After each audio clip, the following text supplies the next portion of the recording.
झारखंड विधानसभा चुनाव में इंडिया गठबंधन की प्रचंड जीत के बाद अगुआ सरकार का आगाज हो चुका है और हेमंत सोरेन मुख्यमंत्री पद संभाल चुके हैं। और इस बीच भाजपा की जो करारी हार हुई है उसको लेकर राजनीतिक तौर पर कई मायने देखे जा रहे हैं।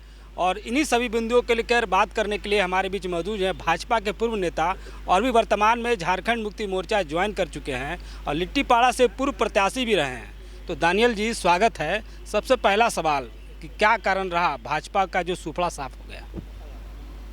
देखिए, भारतीय जनता पार्टी ने ज़मीनी स्तर के नेताओं को नहीं पहचाना और राज्य हित में किस प्रकार से मुद्दे होने चाहिए, किन किन बिंदुओं पर फोकस होना चाहिए, उन चीज़ों को भाजपा भूल गई, जिस कारण से भाजपा को इस प्रकार की करारी हार झेलनी पड़ी।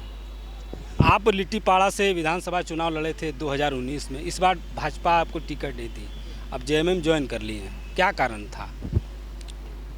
मैं लगातार भारतीय जनता पार्टी के कार्यकर्ता के रूप में काम कर रहा था और भारतीय जनता पार्टी के सभी वरिष्ठ नेताओं को ये पता भी था कि मैं वहाँ लगातार संगठन के कार्यों से जुड़ा रहा, वहाँ की जनता की समस्याओं को देखता रहा और जहाँ तक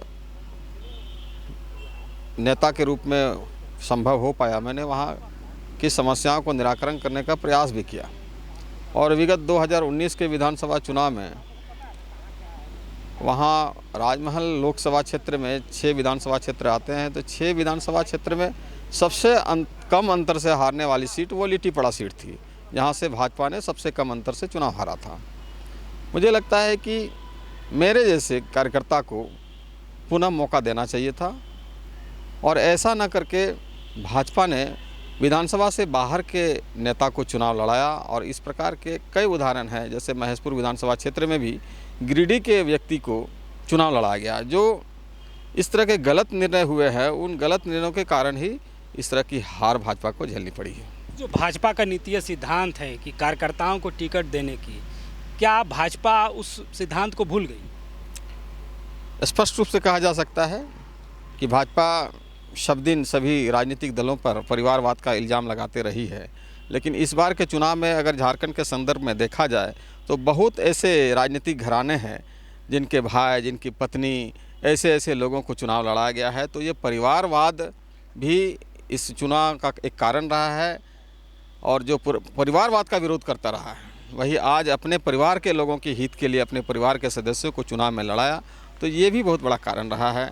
और इस प्रकार जनता ने अपना जनादेश दिया और झारखंड मुक्ति मोर्चा के यशस्वी मुख्यमंत्री हेमंत सोरेन जी ने जो मूलभूत योजनाएं लाई यहाँ के लिए, खासकर मैया सम्मान योजना, गरीबों का बिजली बिल माफ़ी, किसानों का ऋण माफ़ी, इस तरह की जो ज़मीनी स्तर के कार्य हैं जो यहाँ के लोगों को चाहिए, बुनियादी स्तर की जो कार्य हैं, उन कार्यों को हेमंत सोरेन जी ने किया है, जिसका नतीजा है कि भाजपा इस चुनाव में कहीं भी नहीं टिकी।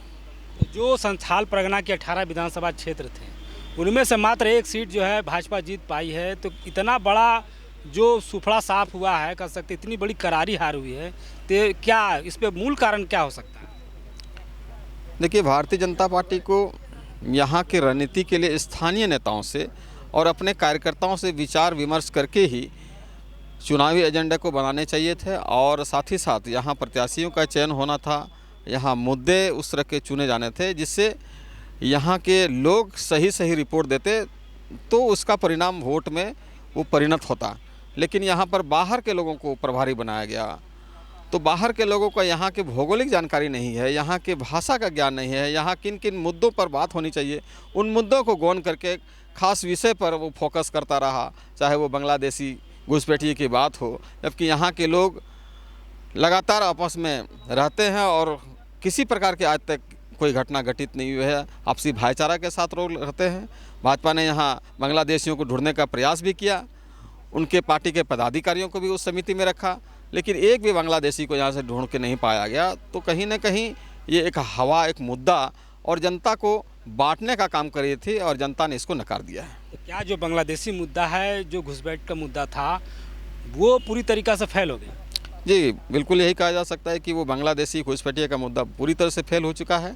इस पर केंद्र सरकार को पहल करना चाहिए। अगर उनको लगता है कहीं से कि इस देश में बांग्लादेशी घुसपैठिए हैं तो उनको केंद्र सरकार ढूंढ के निकाले और उसमें राज्य सरकार और स्थानीय प्रशासन का भी मदद होना चाहिए, मुझे ऐसा लगता है।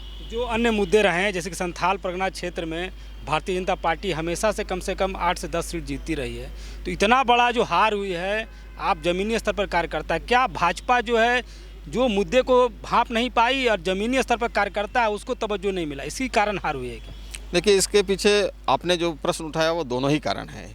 एक तो ज़मीनी चीज़ों को समझ नहीं पाई पार्टी, साथ ही साथ जो स्थानीय कार्यकर्ता हैं, स्थानीय कार्यकर्ता पर उन्होंने भरोसा नहीं किया और कहीं ना कहीं परिवारवाद को भी इस बार बढ़ावा दिया है, जिसका परिणाम इस चुनाव में भाजपा को झेलना पड़ा है। आगे की क्या रणनीति है आपकी? आप जेएमएम ज्वाइन कर चुके हैं, आगे क्या कुछ योजना है आपके पास राजनीतिक तौर पर? मैं भारतीय जनता पार्टी छोड़कर झारखंड मुक्ति मोर्चा का सदस्य लिया है और झारखंड मुक्ति मोर्चा में एक कार्यकर्ता के रूप में मैं काम करूंगा। पार्टी मुझे जो भी दायित्व देगी मैं उसका निर्वहन करूंगा। इसी उद्देश्य के साथ मैंने इस पार्टी में योगदान किया है। यह है दानियल किस्कू, जो झारखंड मुक्ति मोर्चा के नेता हैं। इनका साफ तौर पर कहना है कि भाजपा ने ज़मीनी कार्यकर्ताओं को महत्व नहीं दी और जो भी मुद्दे हैं स्थानीय उसको तवज्जो नहीं दे करके जो बांग्लादेशी घुसपैठ है इन्हीं मुद्दों को उठाया और जनता ने इनको नकार दिया, जिसके कारण भाजपा की करारी हार हुई है। और आगे की क्या रणनीति है, इन्होंने बताया कि जो भी झारखंड मुक्ति मोर्चा के द्वारा दायित्व दिया जाएगा वो बखूबी निभाएंगे। तो आप देखते रहिए संथाल एक्सप्रेस। रांची से मैं शुभेंदु पंडित, कैमरामैन विवेक पासवान के साथ।